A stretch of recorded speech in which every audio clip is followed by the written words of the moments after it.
Esta mañana llegamos finalmente al gran texto de Primera de Tesalonicenses 4, 13 al 18.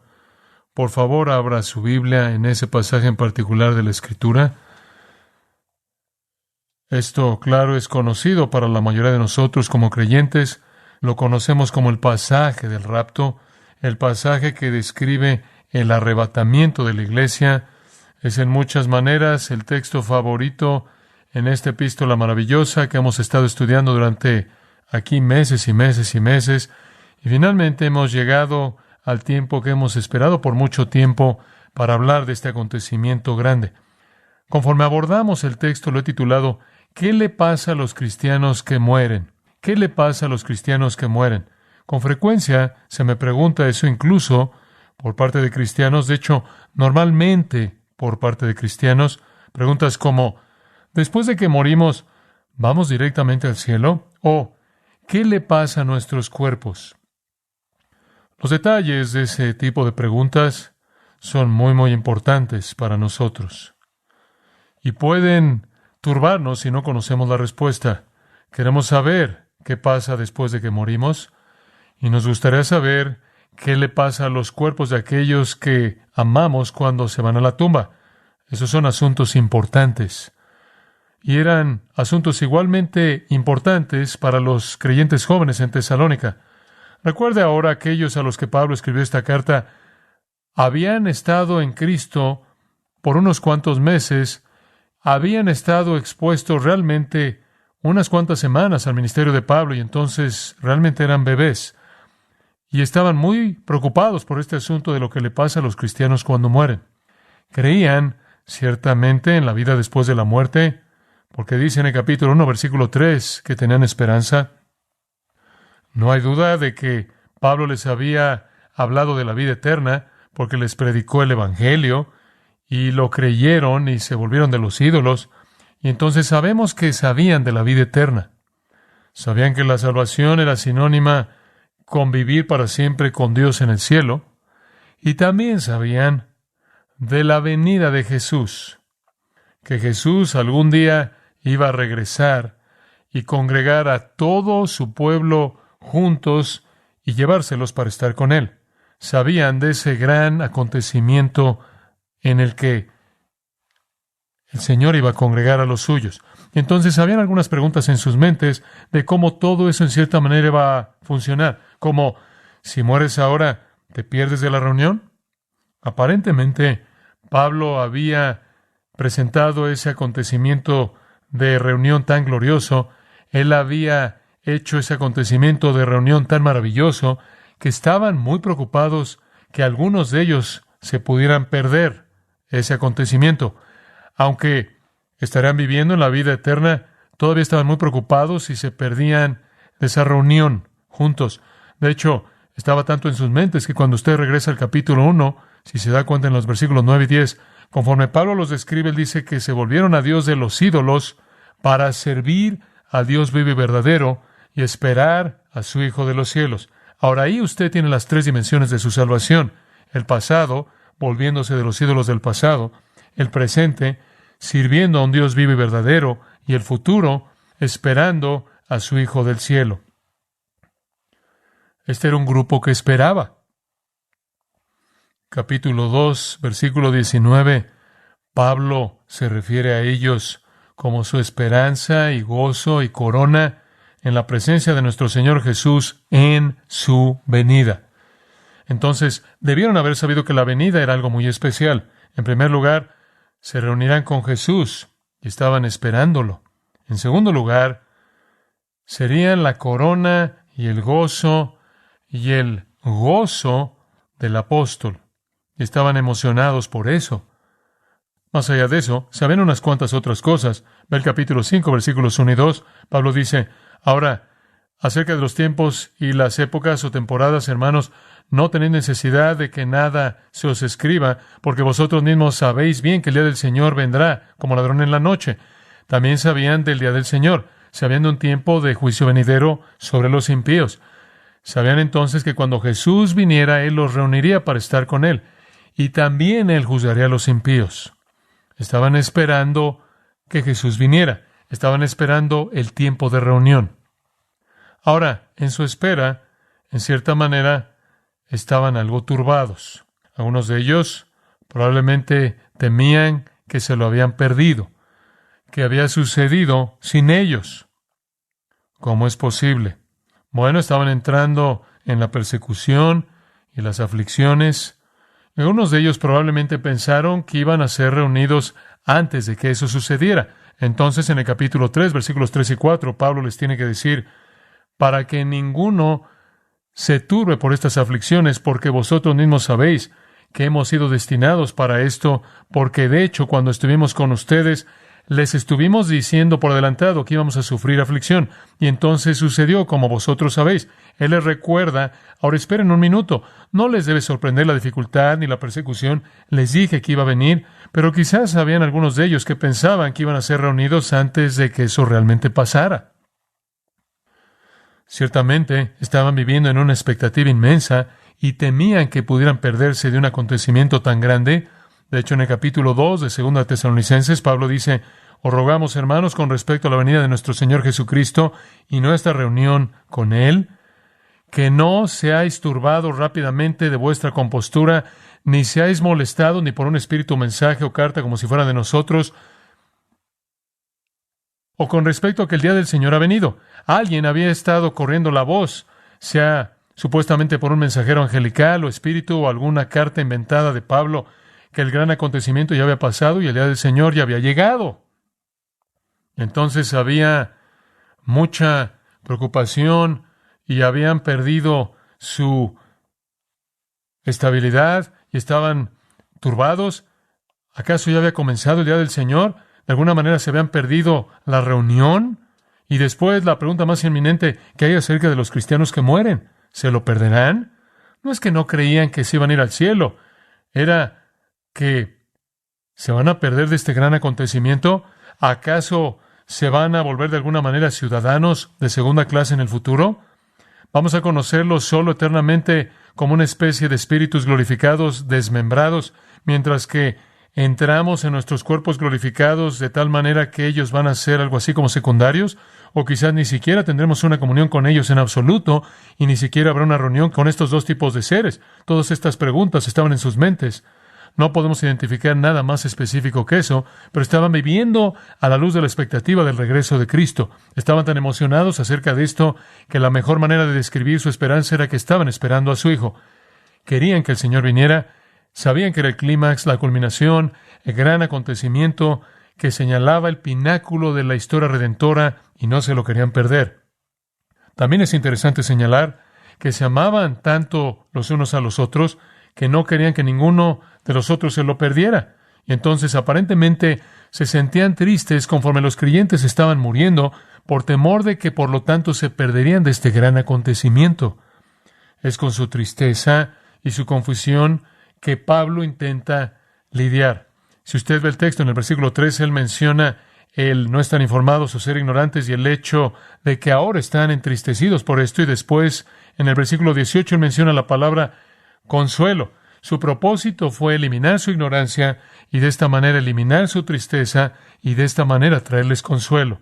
Ahora, resumiendo eso, permítame decir esto. El pasaje es más pastoral de lo que es teológico. Tiene una mayor intención de aliviar confusión, tristeza, aflicción y traer consuelo de lo que está diseñado para dar una delineación teológica, escatológica, de todo factor en la reunión. Estaban agitados, estaban molestos, estaban confundidos, estaban preocupados, estaban temerosos.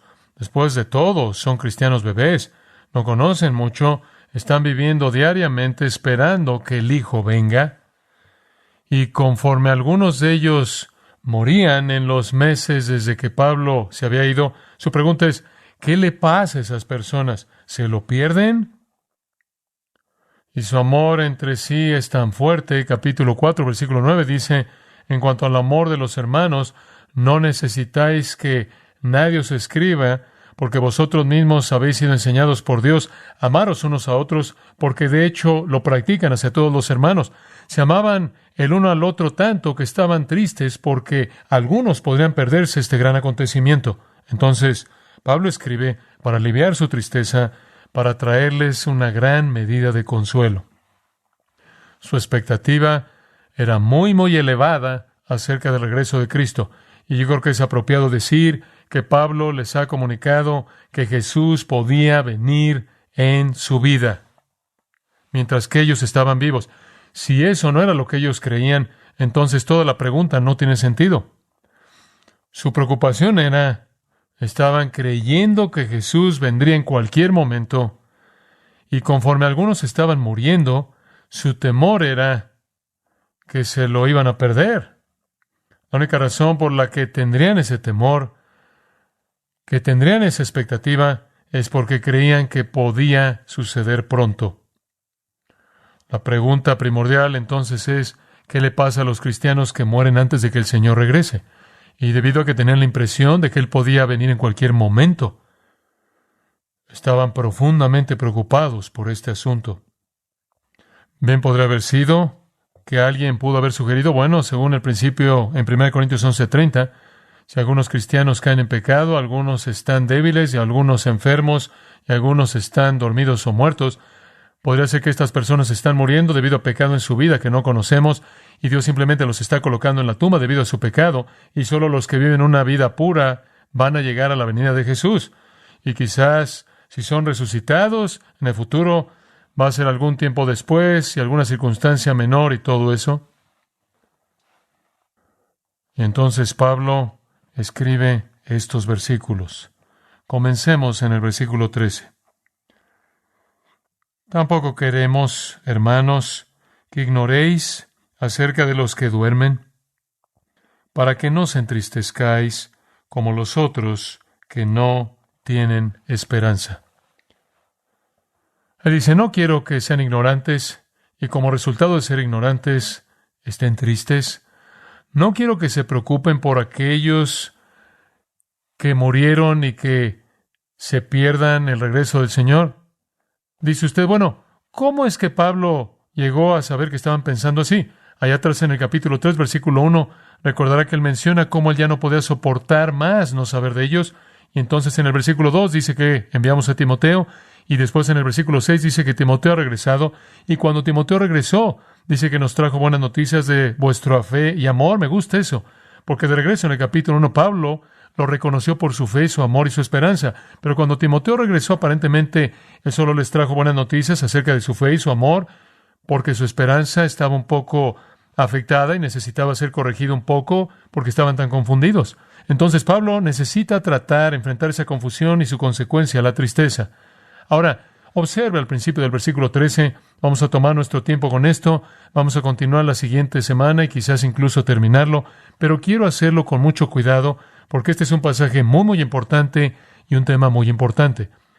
Observará usted al comienzo que él dice, no queremos, hermanos, que ignoréis. Esa afirmación de apertura es una manera favorita de Pablo de cambiar el tema. Esa es su manera favorita, sea en un formato positivo o negativo, de cambiar el tema. Algunas veces él dice, no quiero que sean ignorantes, como aquí y en Romanos 1:13, 1 Corintios 10:1, etc. Algunas veces él también dice, quiero que entiendan, quiero que sepan, como 1 Corintios 11:3, Filipenses 1:12 y otros lugares. Pero sea que él diga, quiero que sepan de un lado positivo, o no quiero que sean ignorantes, marca un cambio en el tema, un nuevo tema, sin ninguna conexión directa al previo. Y es más bien enfático. Pero, en griego, marca un cambio en curso. Hermanos, es un llamado a que pongan atención, lo cual señala algo a lo que necesitan prestar su atención. Ya acabamos con eso y los llamo de regreso a una nueva explicación, hermanos. Es un término de afecto, obviamente, y él tenía un afecto inmenso hacia ellos, como el final del capítulo 2 indica, cuando dice que él estuvo cargado, realmente despojado, debido al gran deseo que él tenía por ver el rostro de ellos. Y entonces él da la vuelta en la esquina con la palabra pero en griego, él captura su atención para el nuevo tema con la palabra hermanos, y después él dice, no queremos que no estén informados o que sean ignorantes. Esto entonces nos lleva a un nuevo tema. Esto presenta no solo un nuevo tema, sino en este caso, nueva enseñanza, nueva revelación indicada por el versículo 15, por la palabra del Señor, una revelación que él ha recibido. Entonces aquí, él va a tratar con su ignorancia, la cual ha llevado a su confusión y tristeza, turbación y falta de consuelo. ¿Y de qué va a hablar él? No queremos que ignoréis acerca de los que duermen. Ahora, ¿por qué usa la palabra duermen? ¿Por qué no simplemente dice muertos? Porque duermen es la manera única para hablar de cristianos en reposo, en un reposo temporal.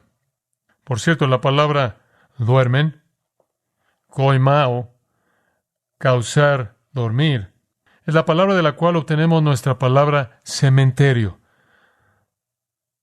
el cual era el nombre optimista de los primeros cristianos para un cementerio. Realmente significaba un lugar para dormir. Realmente era sinónimo de un dormitorio, un lugar en donde la gente duerme. Ahora, ¿cómo es que se habla de los cristianos como durmiendo? Se dará cuenta conforme respondo esa pregunta. En primer lugar, que está en tiempo presente, este participio aquí, y tiene la idea de aquellos que están continuamente quedándose dormidos. Esto es, creyentes que se quedan dormidos de vez en cuando como un curso regular de la vida en la iglesia. Están diciendo, ¿qué hay acerca de estos cristianos que simplemente continúan muriendo? Digo, la vida es así, termina, ¿verdad?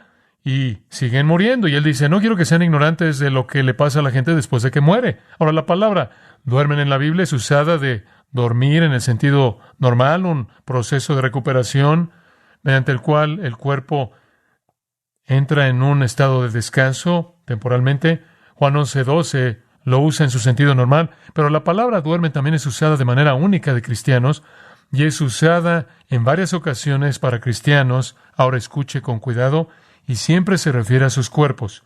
Siempre se refiere a sus cuerpos.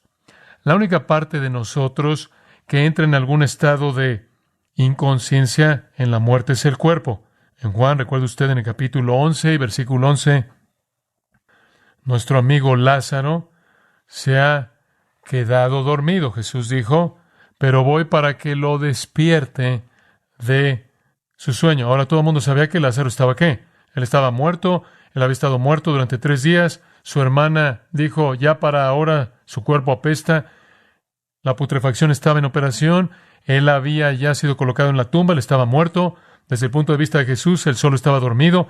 Su alma estaba viva, pero no estaba encerrada en la tumba. No sabemos dónde estaba o qué experimentó, porque la Escritura no nos dice, pero no deja de existir debido a que es eterna y está eternamente consciente. Pero su cuerpo estaba descansando y Jesús vio eso como temporal. Esa es la razón por la que lo llama dormir. El dormir es algo de lo que usted se despierta. Si usted no se despierta, usted está muerto o eventualmente va a morir. Y entonces Jesús ve la muerte de Lázaro como un reposo temporal de su cuerpo. Observe Hechos capítulo 7, simplemente para darle un entendimiento pleno de esto. Usted recuerda cuando Esteban estaba siendo apedreado, dice en el versículo 60, cayendo de rodillas, clamó a gran voz, Señor, no les tomes en cuenta este pecado. Y habiendo dicho esto, durmió. Durmió.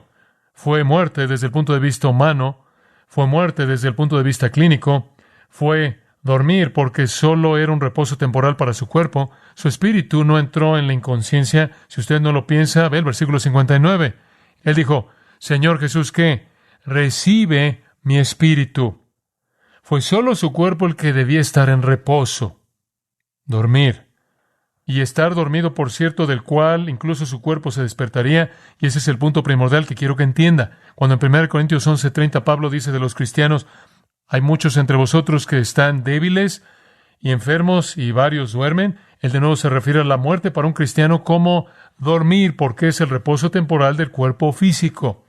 En el capítulo 15 de 1 Corintios, versículo 6, habla de cristianos que vieron al Cristo resucitado. Muchos de ellos quedan hasta ahora. Esto es en el momento de escritura de esta epístola, pero algunos han dormido.